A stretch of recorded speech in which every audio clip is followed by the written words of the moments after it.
3 people, including that driver, died. Our Brittany Costello joining us now live near Highway 121 at Airport Freeway, where that crash cleared hours after it happened. That's right. The highway is back open here at 121 in Riverside. As you mentioned, the highway was closed for hours earlier this morning as a result of that crash. Police say 3 people were killed, including the driver that was traveling the wrong way on the highway. Now, police say it happened around 1:20 this morning. Police say a Jeep was traveling eastbound in the westbound lanes of 121. Police say the Jeep hit a car. That car was able to swerve. No major injuries were reported there, but the Jeep continued to drive the wrong way and hit another car head on. There were 4 people inside that car. 2 women were killed. A driver and a child aged 10 or 11 were taken to the hospital but expected to survive. Today, police are urging people to be more careful on the road. Just don't drive distracted, and definitely do not drive impaired. Now, police do not know why that driver was traveling the wrong way or if that driver was impaired. That is part of the investigation, but police are asking anyone with information on this crash to come forward. In Fort Worth, I'm Brittany Costello. Brittany, thank you for the update. We know that was a tough story this morning. Erica was covering it, before we went on the air, obviously. Right. And you've still got some crashes you're working right now this afternoon. Yes, nothing that major, of course, Okay. but we do have a couple things just to watch out for if you're going to head out. Usually midday can be on the quieter side, but I want to start you out in Tarrant County, 35W and Papper. We've got a crash out this way. Looks like a couple left lanes are blocked.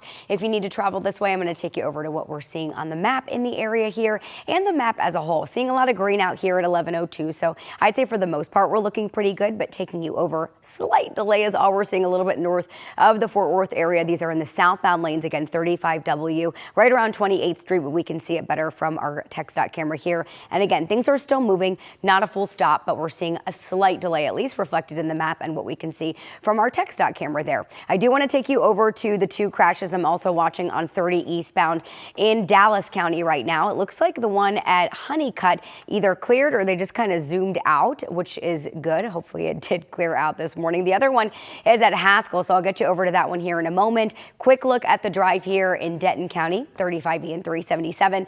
Everything is moving nicely there. No issues in Collin County on 75 here at 15th Street. And then hopefully I can take you over to that Haskell camera where we have that crash. Far right side of I-30, again, in those eastbound lanes, not a really big impact, but just something you'll want to watch out for.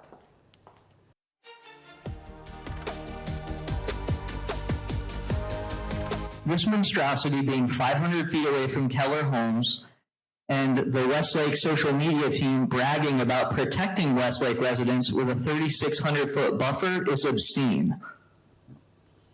Well, after weeks of pushback from neighbors in Westlake and Keller, a judge issued a temporary restraining order against a proposed data center last night. And now any votes on the project are tabled for now. But across the Tarrant County border and Denton data center conversations are just ramping up. Our Natalie Haddad is at the county commissioners meeting right now, hearing from neighbors and leaders about this hot button issue.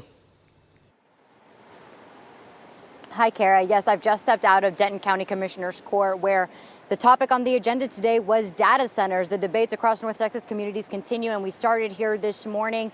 Now, commissioners were scheduled to receive a presentation today, and that presentation actually came from a Frisco councilman, Bert Thakur. And the councilman spoke as someone who is in what he called the front lines of data centers. He described them as, quote, a fancy air conditioner, and shared what these facilities could bring to the area, such as tax revenue that could fund schools and other city programs, as well as job security. Now, Denton County commissioners say they want to make informed decisions about any potential facilities coming to the area, though ultimately commissioners did say they have little power and little say over data centers and what ends up in the area. Now, debate over data centers, again, continued across North Texas communities as concerns grow over the location of them, how much noise they make, and their power and water usage. Now, again, we've just stepped out of Commissioner's Court here in Denton. Later this afternoon, Denton City Council will be meeting, also discussing data centers. They may be moving forward with a moratorium, which is a temporary pause until the city can create stricter guidelines and rules around these facilities. I'll send it back to you, Kara. Well, another data center is also planned near FM 1385 and Parvin Road on the Denton County side of Prosper. Our partners at the Dallas Business Journal report White Rose Partners is looking to invest $500 million in the center and create up to 50 new jobs. Prosper's Planning and Zoning Commission was scheduled to review the project today, but it took it off the agenda, to allow more time for review. The proposed site sits next to an existing substation with the nearest homes more than a quarter-mile away. We're learning more about a fire that killed 3 people in Parker County. Firefighters were called to a building engulfed in flames on Lake County Drive around 10 o'clock last night. Investigators are still trying to figure out what started the fire. The names of those who died have not been released. And we're waiting to learn the extent of the damage after this massive fire in Arlington. It broke out Monday evening, and we're told it took more than 80 firefighters to get it under control. It started in a strip mall near Bowen Road and Norwood Lane. Some business owners are left wondering what's next after watching years of hard work be destroyed in 2 hours. This time last year, we were literally pouring sweat and tears, painting, renovating. It's now a different chapter. Shoot, it may be a different book, but we got stuff to go and we got things to do. So, yeah, we just got to navigate with what's next. Well, none of the businesses in the strip were open, but all were damaged. Fire officials say the roof collapsed and fire could hide under all that debris. Conditions so dangerous, crews had to evacuate the inside of the building to stay safe. I knew that she had come up in acting, was a big fan of hers from Nashville, and it was just so sudden. Well, this morning, fans and loved ones are mourning the loss of actress Hayden Panettiere. She died over the weekend in her South Carolina apartment, and today we're learning more about how she passed. ABC's Sophie Flay has the latest. This morning, the memorial outside actress Hayden Panettiere's South Carolina apartment is growing. Flowers and handwritten signs left outside the apartment building where she had been staying. Tearful fans remember the star of Heroes and Nashville. Being a millennial, watching Hayden growing up in all the movies and TV shows, it kind of hit very close to home. As investigators tried to figure out how she died, police say an acquaintance called 911 Sunday afternoon. Have a cardiac arrest, overdose, CPR is in progress.